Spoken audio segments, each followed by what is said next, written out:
처음 이 자리에 서서 말씀을 전한 게 3년 전인데 그때도 두렵고 떨리는 마음으로 말씀을 전했습니다. 오늘은 더 막중한 부담감과 떨림으로 이 자리에 섰습니다.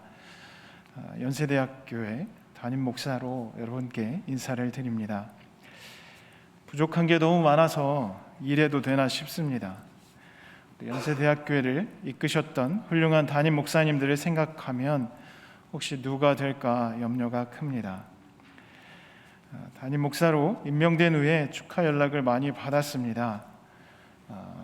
유서 깊은 우리 연세대학교의 담임 목사가 되었다는 것, 가문의 영광이고 영광스러운 자리입니다. 근데 제게는 우리 연세대학교 교우님들 하나에 대한 책임감, 또 영혼의 양육 때문에 어깨가 많이 무겁습니다. 그래서 예수님께서 베드로에게 부탁하셨던 것처럼 신실하고 좋은 목자가 되도록 하나님께서 허락하신 이 사역을 잘 감당할 수 있도록 교우님께서 많이 기도해 주시기를 부탁드립니다.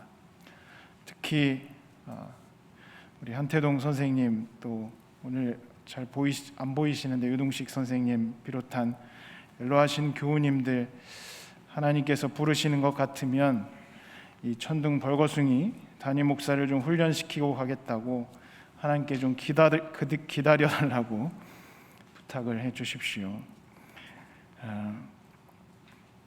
담임 목사로서 제가 하나님 말씀을 대언하기도 하지만 우리 연세대학교 교우 여러분의 기쁨과 슬픔과 또 아픔, 즐거움을 함께 나누며 기도하는 일에 힘쓰겠습니다. 그래서 하나님의 말씀이 울리는 교회, 또 그 울림을 갖고 함께 고백하는 교회, 또 그 고백에 어울리는 우리 교회 공동체를 함께 일궈 갈 수 있기를 기도합니다. 그래서 다시 한번 우리 교우님들의 많은 기도를 부탁을 드립니다. 제가 유학 중 처음 미국 교회에서 파송을 받고 설교할 때였습니다. 영어로 설교를 해야 됐는데 큰 교회에서 첫 설교를 하는 날이라 굉장히 긴장을 많이 했습니다. 이 아이오와주의 크레스톤 제일 연합감리교회인데 1871년에 세워졌으니까 그래도 오래된 교회죠. 제가 설교단에 올라서 설교를 막 시작하는데 천장에서 뭐가 설교단 쪽으로 날아오는 겁니다. 예배 참여한 모든 교우들이 보고 웅성웅성 거렸습니다. 그러다가 이 UFO가 확인되자 모두 빵 터졌습니다. 박쥐였습니다. 그 마을에 134년 만에 처음 부임한 동양인 목사였는데 박쥐가 환영을 했습니다. 물론 하나님께서 베드로에게 부정한 동물은 없다고 하셨는데 그래도 설교를 하는데 비둘기는 바라지도 않지만 참새도 아니고 박쥐라니요. 참 하나님도 무심하시지. 평화의 상징을 보내주시면 얼마나 좋았겠습니까? 그래서 예상치 못한 박쥐의 등장에 설교자인 저도 또 교우님들 모두 처음엔 당황을 했고 또 유머러스한 우리 하나님의 배려로 설교 초반에 함께 웃을 수 있었습니다. 오늘도 혹시 뭘 보내주시려는지 모르겠습니다. 오늘 본문은 예수님의 시험 장면입니다. 본문 전에 3장에는 예수님 수세 장면이 나옵니다. 예수님께서 세례를 받으실 때 저와는 달리 하늘에서 성령이 비둘기처럼 내려오고 이런 음성이 들렸습니다. 너는 내 사랑하는 아들이요 나는 너를 좋아한다. 예수님이 사역을 시작하는 그 단계에서 하늘에서 울려온 소리입니다. 너는 내 사랑하는 아들이요 나는 너를 좋아한다. 그리고 이 소리가 울림이 돼서 예수님의 공생애를, 또 제자들의 사역을, 그리고 우리에게까지 은은하게 그러나 지속적으로 전달이 됐습니다. 그 말씀의 울리기, 유혹과 시험, 시련을 넘어서 우리에게 오기까지는 우리 신앙의 선조들이 담당한 그런 무게감 있는 고백들이 있었습니다. 본문에서 예수님이 당한 시험은 신앙의 선조들도 이겨냈고 또 우리가 지금도 이겨내고 극복해야 할 시험이기도 합니다. 오늘 본문에 나온 사탄이 던진 시험은 우리가 보통 얘기하는 나쁜 일들이 아닙니다. 탐욕이나 질투나 분노나 색욕 등과는 거리가 먼 일이었습니다. 오히려 사탄은 예수님을 좋은 일로 시험을 합니다. 돌로 떡을 만드는 일은 굶주림 이들에게, 특히 금식 후에 배고픔을 느끼신 예수님께는 유용한 기적입니다. 또한 경작할 토지보다는 황량한 돌사막이 대부분인 이스라엘에서 지천에 널려있던 돌멩이로 떡을 만들면 정말 많은 이들을 풍성하게 먹일 수 있습니다. 그런데 이 도전은 처음 예수님께 던져진 건 아닙니다. 이스라엘 백성들이 이집트에서 탈출해서 광야에 있을 때 울부짖은 내용이기도 합니다. 사탄의 시험은 그래서 그때처럼 해보라는 거죠. 만나를 재현해 보라는 도전이고 시험입니다. 풍요로움은 좋은 것이죠. 그러나 풍요로움이 예수님의 사명을 정의하기에는 많이 부족합니다. 그래서 예수님은 사람은 빵만으로 사는 것이 아니다 라고 사탄을 물리칩니다. 예수님이 인용한 신명기 8장 3절은 보다 정확히 그 의미를 알려줍니다. 주님께서 당신들을 낮추시고 굶기시다가 당신들도 알지 못하는, 당신의 조상도 알지 못하는 만나를 먹이셨는데, 이것은 사람이 먹는 것으로만 사는 것이 아니라 주님의 입에서 나오는 모든 말씀으로 산다는 것을 당신들에게 알려주시려는 것이었습니다. 우리 육체는 분명히 먹는 것이 필요합니다. 그러나 말씀이 없으면, 하나님이 없으면 습관적으로 먹는 것이, 혹은 먹으면서 이어가는 삶이 진정한 삶일 수 없는 것입니다. 둘째 시험에서 사탄은 좋은 일을 권면합니다.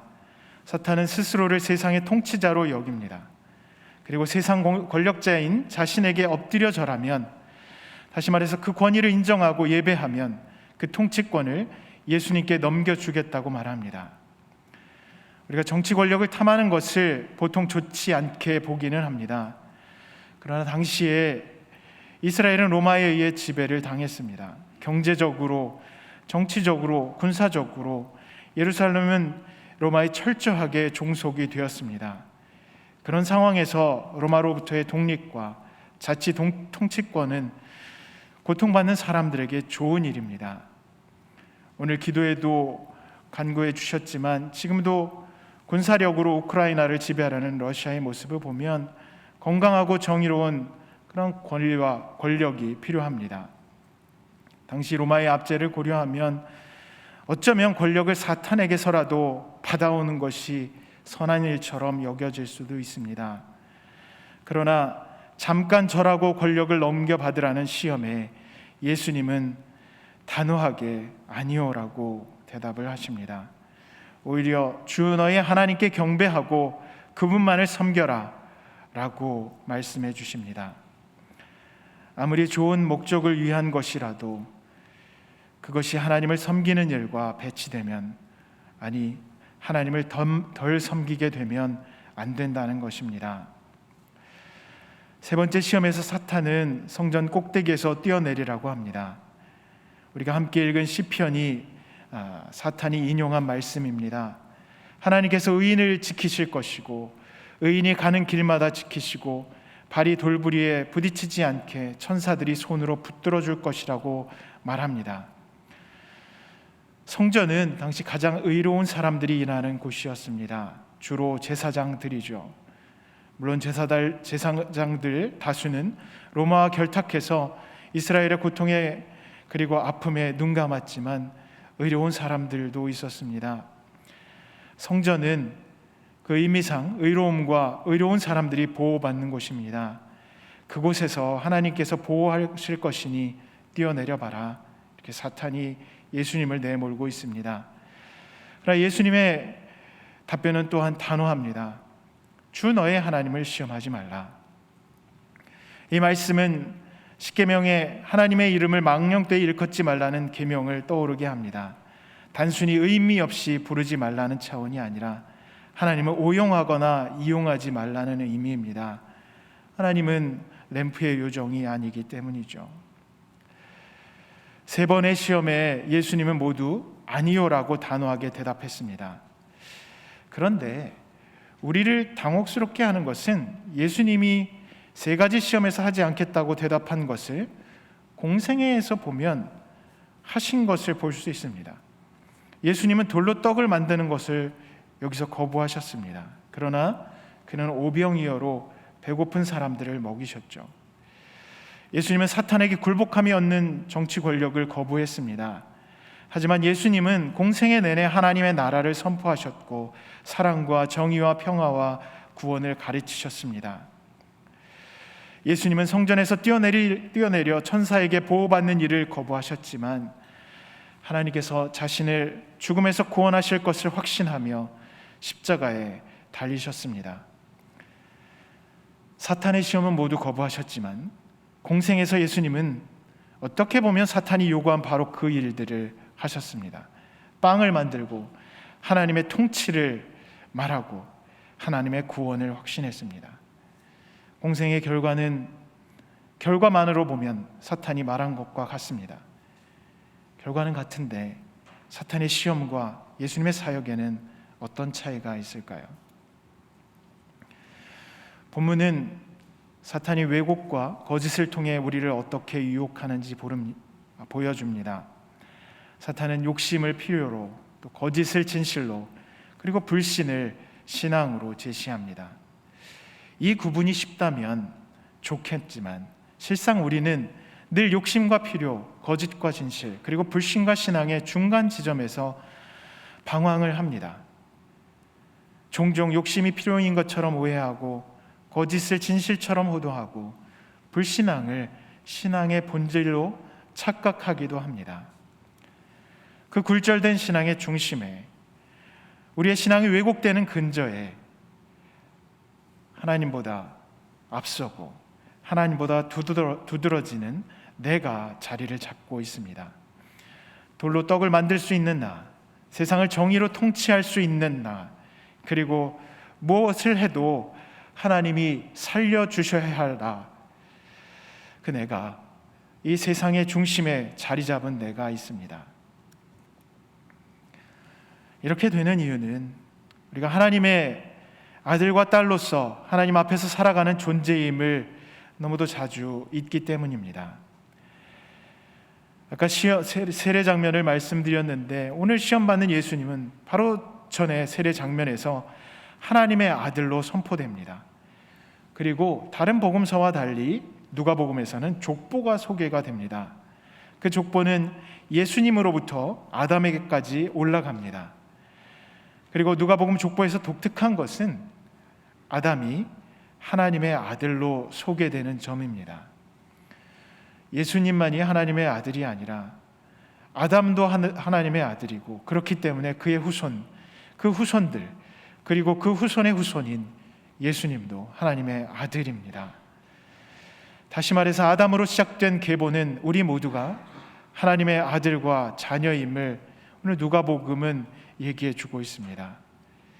그래서 그 하나님의 자녀인 우리는 당연히 하나님의 말씀을, 하나님의 성품을 울려내고 드러내야 하는 존재입니다.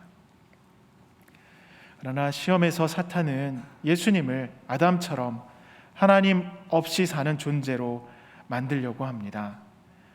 그에 비해서 예수님은 사탄의 유혹 앞에서 하나님 말씀을 그대로 드러내고 있죠. 시험에 든다는 것은 하나님을 드러내는 상황에서 나를 드러내는 것입니다. 아무리 어려운 상황에서도 하나님의 자녀로 하나님의 말씀을 울려내면 우리가 시험을 이겨낼 수 있습니다. 예수님은 사탄의 시험에서 하나님의 말씀을 울려냈습니다. 그리고 공생애에서 하나님의 말씀을 몸소 드러내셨습니다. 똑같이 성서 구절을 인용했지만 사탄은 하나님을 감추려고 했고 예수님은 하나님을 온전히 드러내셨습니다. 우리가 신앙적 어려움을 겪을 때, 시험을 대면했을 때 필요한 것은 우리가 하나님의 자녀임을 기억하고 하나님의 말씀을 울려내는 일입니다. 사순절을 시작하면서 우리는 종종 40일간 무엇을 참고 삼가는 시간으로 생각합니다. 그래서 사순절 시작할 때 하나님께 집중하기 위해 사순절 기간에 무엇을 포기하겠습니까? 라고 묻습니다.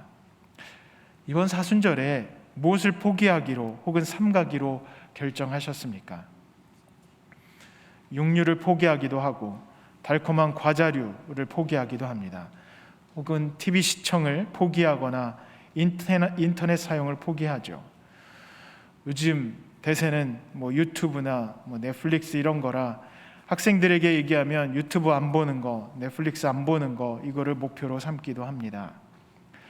물론 사순절의 여러 가지 즐거움을 포기하는 이유는 하나님께 혹은 예수님의 고난에 집중하기 위해서입니다.